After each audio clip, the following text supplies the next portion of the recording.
Afirmando que a religião é a verdade para todos, sob a forma de representação conceitual, e que a filosofia é a verdade para poucos espíritos superiores, sob a forma de conceito racional, Hegel pretende propor como necessária a superação da religião por parte da filosofia. É inútil ressaltar como a religião torna-se assim privada de toda autonomia específica e reduzida a um momento de passagem na odisseia do espírito em direção à verdade absoluta. Outros autores demonstraram total desconfiança sobre a filosofia e encontraram somente na religião e na tradição a possibilidade de obter uma verdade segura. Esta é a solução fideísta, segundo a qual a fé, fonte da religião, não somente seria diversa e superior com relação à razão, mas oposta e inconciliável com esta. Se o campo da filosofia ou da racionalidade, o campo da religião não seria o do mistério, mas do absurdo. A afirmação credo que é absurdo, creio porque é absurdo, várias vezes atribuída a Tertuliano, né? Com a expressão crea que é absurdo, os historiadores resumiram e simplificaram a abordagem de Tertuliano em seu confronto com a filosofia, baseando-se sobretudo em uma famosa página do De Carne Christi, o Filho de Deus crucificado. Isto não é humilhante porque é uma ignomínia, e o Filho de Deus foi morto. Isto é crível porque é uma loucura, e ele foi sepultado e ressuscitou. Isto é certo porque é impossível. A conclusão mais equilibrada a que hoje chegaram os estudiosos é que Tertuliano não refuta a filosofia, mas dela desconfia fortemente, considerando-a mãe de heresias. Fortes elementos de fideísmo são encontrados como reação ao abuso iluminista da razão na filosofia da restauração de Maistre e de Bonald, para os quais é só conferir o Ravera no seu o tradicionalismo francês. Constitui a palavra de ordem do fideísmo, mostrando total desconfiança sobre aquela serva infiel. A referência mais óbvia aqui é a Pedro Damião, que representou no século XI a expressão mais rígida e da antidialética. Remetemo-nos à edição com a tradução italiana do Brese Nardi de algumas de suas obras, da Divina Onipotência e do Opúsculo Outro, que é a razão humana. Toda a independência da filosofia com relação à religião é assim negada, e as próprias categorias da religião são privadas de toda relação com a racionalidade. Inútil em tal perspectiva é procurar relação entre religião e filosofia. Aquelas verdades religiosas que Santo Tomás remetemos sobretudo à Suma Teológica, do ato interior da fé, e da Suma Filosófica, chamada também contra os gentios, Suma contra os gentios, pois a verdade da fé cristã não contraria a verdade da razão.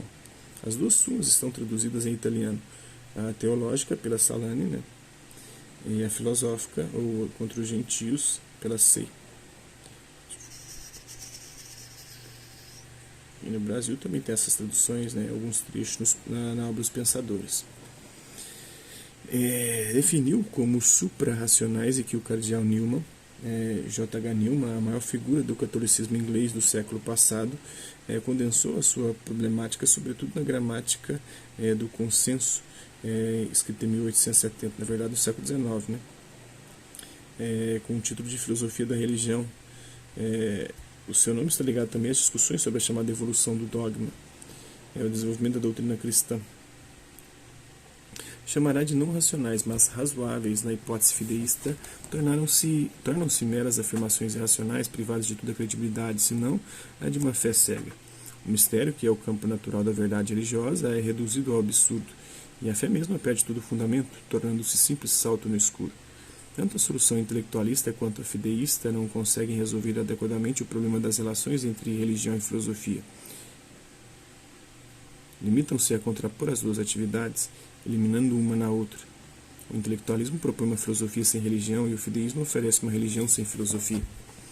Em ambos os casos, o problema não é resolvido, mas dissolvido. No primeiro caso, a religião perde toda a autonomia; no segundo, toda a originalidade da filosofia é subtraída. A solução intelectualista tende a destruir a religião, a solução fideísta procura salvar a religião refutando a filosofia. Portanto, é necessário procurar uma via diversa, que é, pois, a via régia da filosofia cristã. Para procurar conjuntamente estabelecer entre filosofia e religião as distinções e as relações, de modo a não romper a unidade e a harmonia da pessoa humana. A solução que nos parece mais fértil é a que reconhece conjuntamente a distinção e a complementariedade entre filosofia e religião. Antes de mais nada, a religião e a filosofia possuem finalidades distintas. Como procuramos indicar no segundo capítulo, a filosofia corresponde à pergunta divina do espanto com relação à possibilidade da existência. Portanto, o seu objeto é o ser. Ao contrário, a religião tem como objeto um princípio pessoal capaz de oferecer ao homem e a todas as coisas uma salvação definitiva.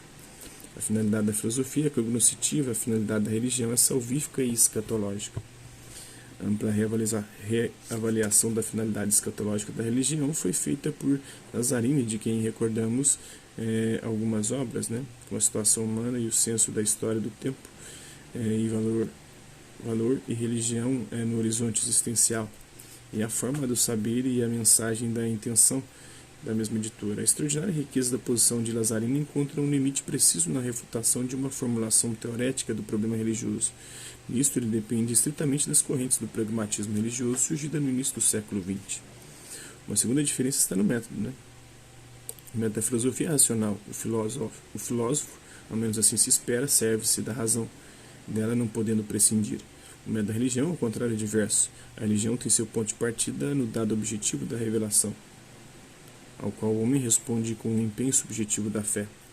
Para a problemática relativa à fé, indicamos a filosofia da religião do Mancini.